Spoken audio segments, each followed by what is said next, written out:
Bonjour et bienvenue sur ma chaîne, là où les films mènent. Aujourd'hui, nous allons faire une petite vidéo de papotage avec le chat qui me tient compagnie. Kali, dis bonjour. Voilà.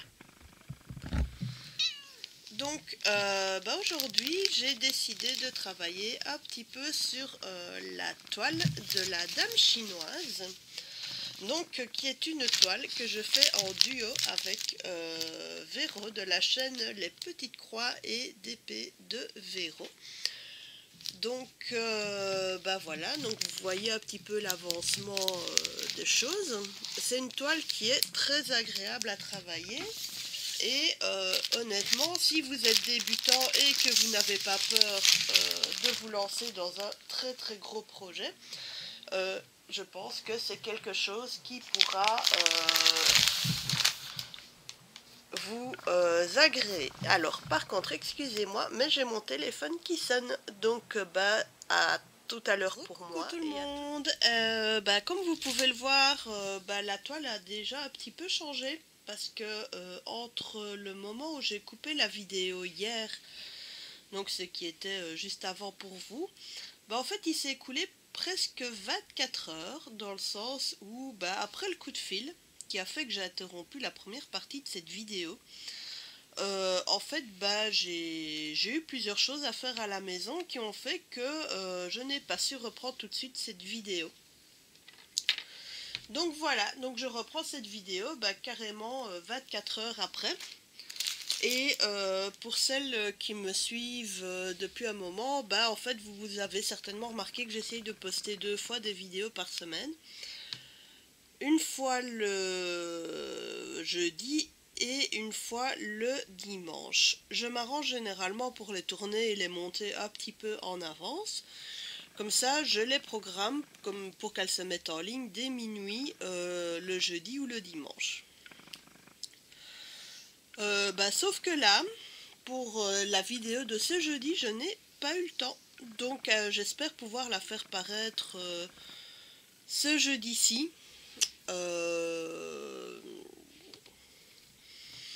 Dès que possible. Voilà. Pour que vous puissiez profiter de ce petit papotage en ma compagnie. Donc comme j'ai dit hier, c'est toujours le travail sur cette fameuse toile de la Dame chinoise que je prends toujours autant de plaisir à faire. Donc comme vous voyez, j'ai avancé ici dans le bas du petit chien et dans le bas du pied de la table. Donc ici, histoire de pouvoir me concentrer sur le papotage, je vais travailler sur le gros aplat bleu qui est là en bas. Donc, que dire? Dans les choses que j'ai eu à faire hier, j'ai eu un passage chez le médecin. Donc je vous rassure, ça va relativement bien, c'est juste une petite grippe qui s'entend au niveau de la voix. Maintenant, il faut savoir que à cause de cette petite grippe-là, je me fatigue très vite.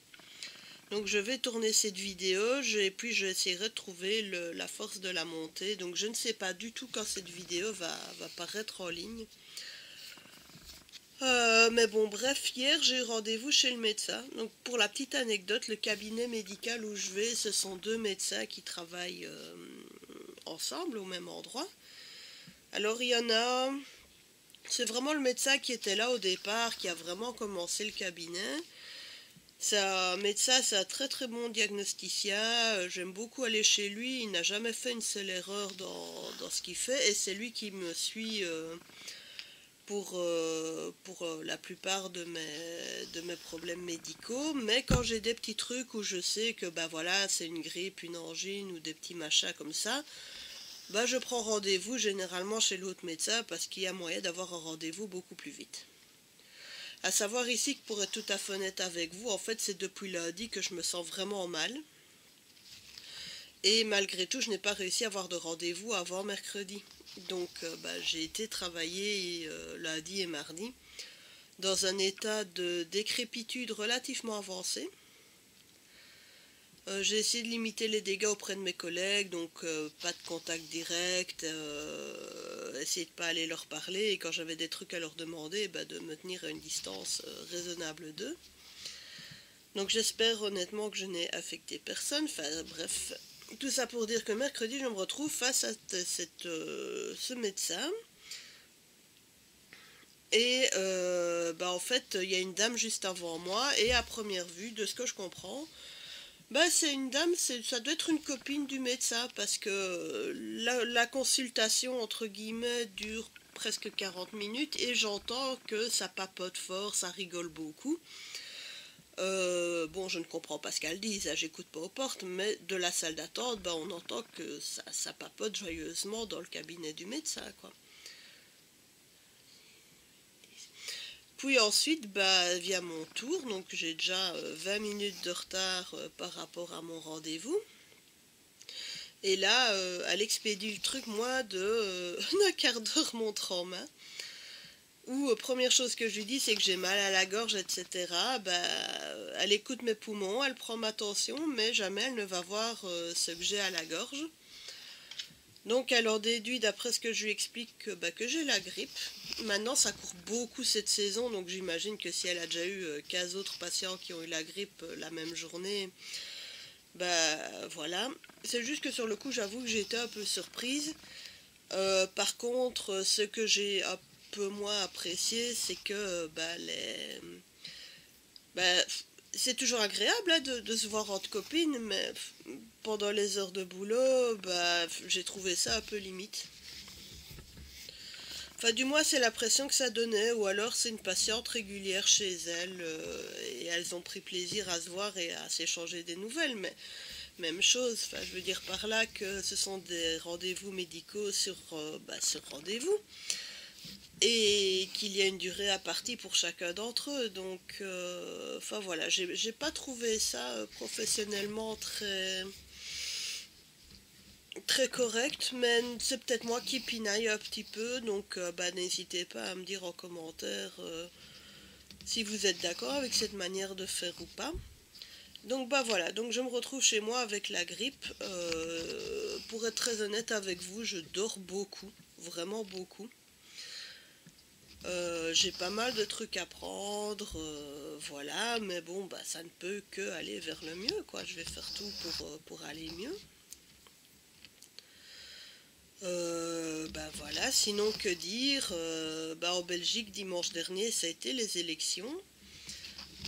D'habitude le dimanche matin avec mon mari, bah, on essaye d'aller se promener, surtout quand on est comme ça dans la belle saison. Et donc on a décidé d'aller au bureau de vote à pied pour aller voter, et ensuite d'aller faire un petit tour avant de rentrer à la maison. Donc, bah, nous avons donc débarqué au bureau de vote qui était à moins d'1 kilomètre de la maison. C'est là qu'on s'est senti un peu con d'avoir pris la voiture chaque fois les dernières fois, en se disant qu'en fait c'était vraiment tout près.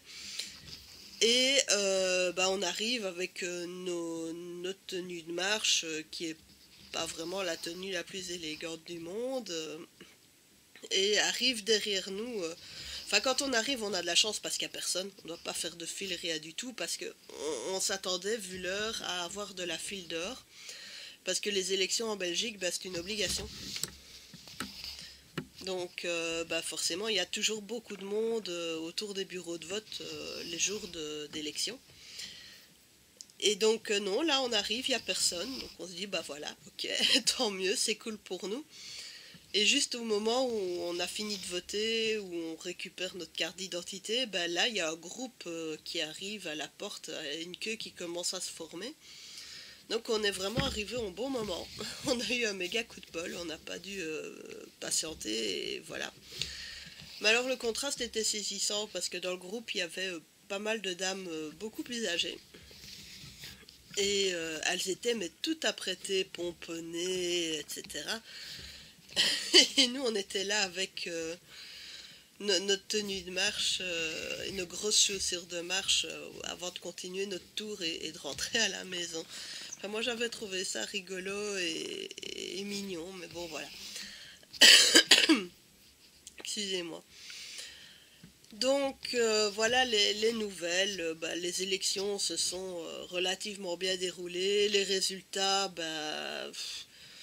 sans virer sur l'extrême droite, parce qu'en Belgique, enfin du moins dans la région où je vis, on n'y est pas encore à l'extrême droite. C'est plutôt dans le nord du pays qu'elle est en train de s'installer. Mais le virage à droite est quand même pas mal marqué, même si ça reste un centre droite. Mais bon, voilà, c'est... Visiblement, les gens ont envie de changement et il va y avoir des pots cassés. En espérant que ça casse pas trop, on verra bien. Bon, en attendant, on va essayer de se concentrer sur des choses plus rigolotes. Donc là, avec une amie, on fait régulièrement des commandes de trucs, de matériel, de kits de poids de croix. Donc là, j'ai fait il y a quelques jours une commande sur Biggest Craft que j'attends impatiemment. Comme ça, je pourrais vous présenter tous les trucs sur lesquels j'ai craqué. Donc voilà, et je sais que mon mari va encore faire les gros yeux en me disant que j'ai trop de toiles, que j'aurais pas assez d'une vie pour les faire, mais enfin, je m'en fous. Parce que je veux dire, oui, c'est vrai que quand on aime et qu'on achète beaucoup, qu'on a tendance à accumuler, ça peut revenir cher. Maintenant, quand on regarde le poids de croix, en fait, c'est un loisir qui ne coûte pas cher du tout. Parce que quand je prends l'exemple d'une toile, comme celle que j'ai là, je ne sais plus combien elle a coûté. Elle est toujours disponible, je l'ai achetée chez VIP Cross Stitch. Mais honnêtement, je sais plus combien je l'ai payé. Mais ça devait pas être 30 euros. Faudra que j'aille vérifier. Et si elle est complète, donc on va taper sur la marge haute. Donc imaginons, vous voulez commencer le poids de croix, vous craquez sur la toile que j'ai là. Vous avez juste besoin d'acheter en plus de cette toile une paire de ciseaux.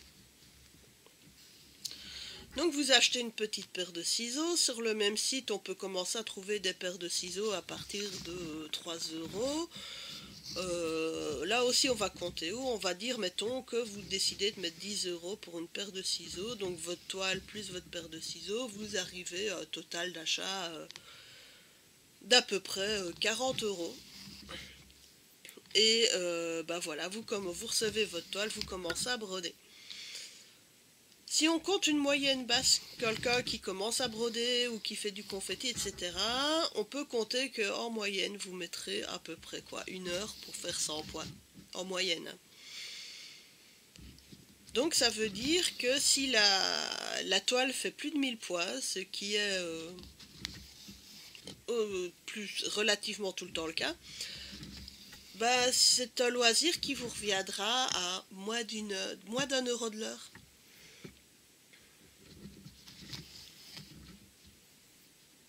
Donc, dans une autre vidéo, je ne sais plus chez qui, j'avais entendu dire que le poids de croix devrait être remboursé par la Sécu. Enfin, donc, l'équivalent de la sécurité sociale en France, j'imagine, chez nous, c'est la mutuelle. Je trouve que cette personne, je ne sais plus qui c'est, donc n'hésitez pas à me le signaler en commentaire si vous avez également vu cette vidéo. Mais je trouve qu'elle a parfaitement raison. Parce que c'est relaxant. C'est un loisir en plus qui ne consomme pas d'électricité. Donc c'est-à-dire que oui, chez vous, vous avez toujours de l'énergie que vous consommez parce que vous allumez la lumière, vous mettez du chauffage. Mais la broderie en elle-même ne demande pas d'électricité. Dans le sens où vous ne devez pas la brancher sur le secteur, vous ne devez pas faire charger une batterie, mettre des piles, etc. Donc à ce niveau-là, elle a que des avantages. Il y a mon deuxième chat qui se promène sur la table, Ulysse. Attendez, je vais essayer de vous le montrer. Où est-ce qu'il est? Il fait le timide.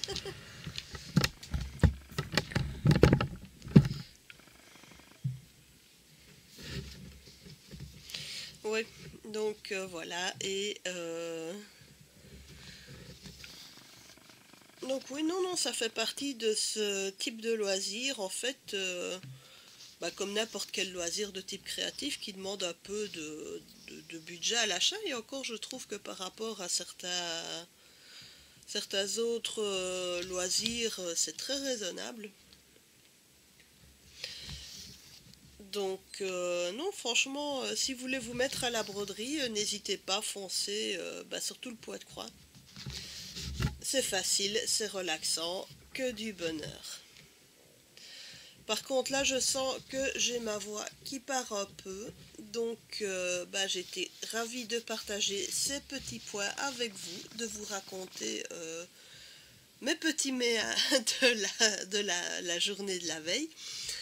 Donc sur ce les gens, je vous souhaite une excellente journée. Si vous avez apprécié cette vidéo, n'hésitez pas à vous abonner à ma chaîne, à liker, à mettre un pouce bleu et à laisser un petit commentaire, ça me fait toujours plaisir.